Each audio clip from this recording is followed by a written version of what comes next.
برحمتك يا أرحم الراحمين ربنا زدنا علما وارزقنا فهما يا رب العالمين.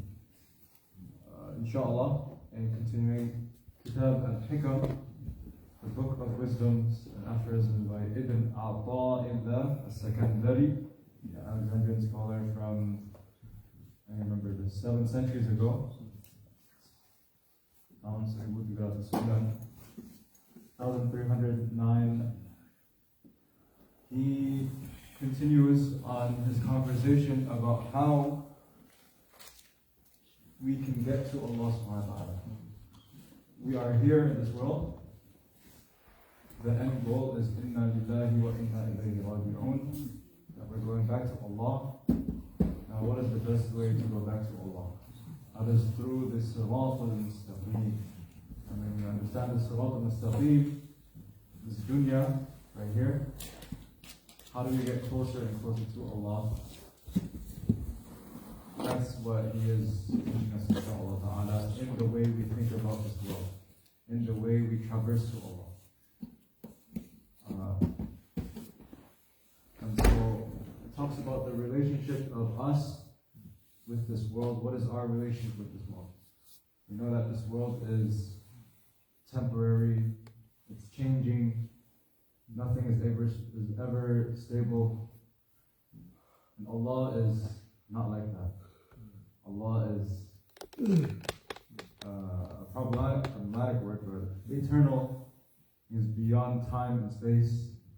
And when we recognize who Allah is, we devote all of our purposes, all of our worship towards Allah when we get to know Allah. مَا خَلَقْتُ الْجِنَّ وَالْإِنسَ إِلَّا لِيَعْبُدُونَ. Humans and jinn, their purpose, their sole purpose here is to worship Allah subhanahu wa ta'ala, to worship the sole creator. And when we worship, Ibn Abbas says that we have to know. We have to know who Allah is. We have to know what is happening in this world. Something that is a reality, that is certain, that we can't doubt, is that there is always going to be an end. Everything that happens, there's going to be an end. When there's life, there's death. Right? And that always brings us to inna lillahi wa inna ilayhi raji'un. That's not when someone passes away as well, but when we go into the traversal of life, inshallah. And when we go into the sirat al-mustaqim, we see that there are lots of things that are attractive in this world. Lots of obsessions, lots of worldly desires. We can get caught up with making lots of money. We get caught up with loving any obsession that we have in terms of Netflix, or TV shows, different entertainments, many things that can take our attention away from the true goal. Right? There's a saying by Malcolm X: if you don't fall for something, you'll fall for anything. If we don't have a foundation, if we don't have principles or values, we'll take anything as a value. Right? We know that Allah subhanahu wa ta'ala is the constant, the one that is truly the real, and everything else is all changing and temporal and whatnot, and so we move beyond that. Right? So Ibn At-Thohir al-Sakandari talks about this, about when we go through this life,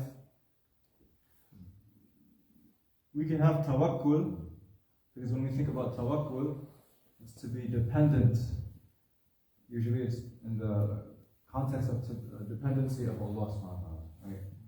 Because what happens if you're dependent upon ourselves? What if I'm dependent on myself? If I'm dependent on myself, I realize that I am just a mere creation. I realize that my mind sometimes cannot comprehend what is going on. I realize that I'm just a small human being. I realize if I take a microscope and look very inside, it's super complex. I don't know what is happening with the different cells. And if I take a telescope and I pull back from Koreatown, the US, the Earth, the solar system, different galaxies. What am I? Just nothing, right? And so it humbles ourselves. It humbles ourselves to realize that Allah subhanahu wa ta'ala is there for us so that we can depend on.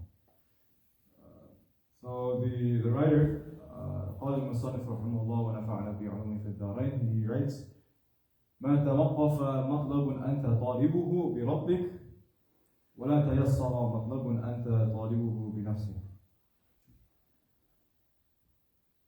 Meaning that when you have something that you want, go ask for Allah subhanahu wa ta'ala. Go ask for Allah, especially during these last 5 nights. Go ask for Allah, because you know that He is your Lord. But if you want to ask for yourself, then it's going to be rough, because we're very limited. Right? This is to recognize and to give us a sense of humility. That, sometimes in life, I don't have all the answers. I don't have all the answers of life. That's why when we say Islam, it's a misnomer. Sometimes we understand that Islam is the religion of peace, but in actuality, Islam means to surrender. What are we surrendering towards? As a Muslim, the one who surrenders, we are surrendering towards Allah subhanahu wa ta'ala. We are surrendering towards a higher entity that is in control of every single thing. Now we know that some things I can't comprehend with my mind. I try to rationalize, but it doesn't make sense. There's a wisdom behind all the things around me. That goes back to Allah subhanahu wa ta'ala, and that serves a purpose of tawakkul. Right? Because if you have tawakkul on the things that are created, they also say La hawla wa la quwwata illa billah. At the end of the day, everything that has power, everything that has might, we think there is power, we think there is might in these different things in this life, but in actuality, that everything goes back to Allah subhanahu wa ta'ala. Right? So we ask Allah subhanahu wa ta'ala to allow us to have pure tawakkul towards Him, to have lovingly tawakkul towards Him. We ask Allah subhanahu wa ta'ala that we can understand and realize that the tawakkul of Allah is the true tawakkul versus tawakkul of my job, tawakkul towards my career, tawakkul towards any position that I have, tawakkul towards the money that I have, tawakkul towards my security. Right? Because at the end of the day, the true dependence and security is with the one that is not in need of anything. As we always say in Surah Al-Ikhlas, قُلْ هُوَ اللَّهُ أَحَدٌ اللَّهُ الصَّمَدُ. That Allah is not in need of anything, but everything is in need of Allah. We ask Allah subhanahu wa ta'ala to make us of true mutawakkilin for Allah subhanahu wa ta'ala. ربنا آتنا في الدنيا حسنة وفي الآخرة حسنة وقنا عذاب النار. صلى الله على سيدنا محمد وعلى آله وصحبه أجمعين. والحمد لله رب العالمين. السلام عليكم ورحمة الله وبركاته.